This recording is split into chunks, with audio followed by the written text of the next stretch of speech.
ಯುದ್ಧದಲ್ಲಿ ಈ ಶಕ್ತಿ, ಯುದ್ಧದಲ್ಲಿ ಜಯದ ಈ ರೀತಿ, ಈ ಸಂಭ್ರಮ, ಈ ಬಾಣದ ರೀತಿ ಯಾರಿಗೆ ಸಾಧ್ಯ?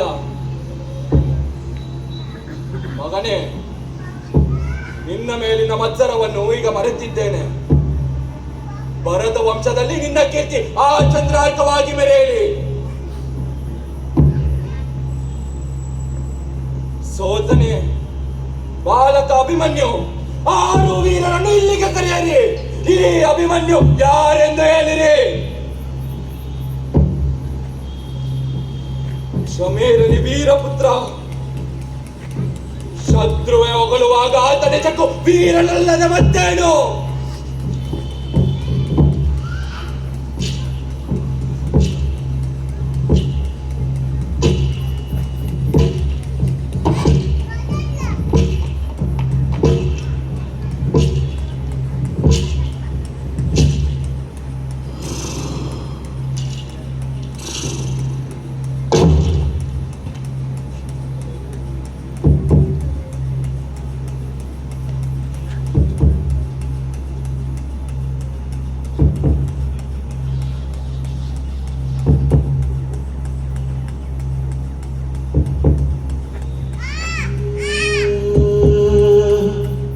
ಅಭಿಮನ್ಯು,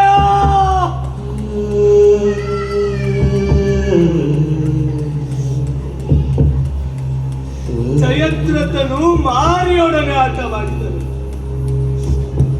ಅವನು ತನ್ನ ಶೌರ್ಯವನ್ನು ಯುದ್ಧದಲ್ಲಿ ನನ್ನೊಡನೆ ತೋರಿಸಿದನು. ನಾಳೆ ಸಂಜೆ ಒಳಗಾಗಿ ಅವನನ್ನು ಸೀಳಿ ಹಾಕುತ್ತೇನೆ. ಹಾಗೆ ಸೀಳಲಾಗದಿದ್ದರೆ ಧರ್ಮರಾಯನೇ ಏನು ಮಾಡುವೆನೆಂಬ ನನ್ನ ಪ್ರತಿಜ್ಞೆಯನ್ನು ಕೇಳು. ಈಶ್ವರನ ಕೈಲಾಸದಲ್ಲೆಡಗಲಿ ಅಥವಾ ವಿಷ್ಣುವಿರುವ ಕ್ಷೀರ ಸಮುದ್ರದಲ್ಲಿ ಬಚ್ಚಿಟ್ಟುಕೊಳ್ಳಲಿ. ಬ್ರಹ್ಮನ ಕೈಯಲ್ಲಿರುವ ಕಮಂಡಲದೊಳಗಡೆಯಲ್ಲಿ ಸೂರ್ಯನ ಆಶ್ರಯವನ್ನು ಪಡೆಯಲಿ. ಸ್ವಲ್ಪ ಲೋಕದಲ್ಲಿರಲಿ ಅಥವಾ ಸಮುದ್ರದೊಳಗಾದರೂ ಮುಳುಗಲಿ. ನಾಳೆಯ ದಿನ ಸೂರ್ಯನು ಮುಳುಗುವುದಕ್ಕೆ ಮೊದಲು ಶತ್ರುವಾದ ಸೈನ್ಯಗಳನ್ನು ಕೊಲ್ಲುತ್ತೇನೆ. ಇಲ್ಲವಾದರೆ ಅಗ್ನಿಗೆ ಆಹುತಿಯಾಗುತ್ತೇನೆ.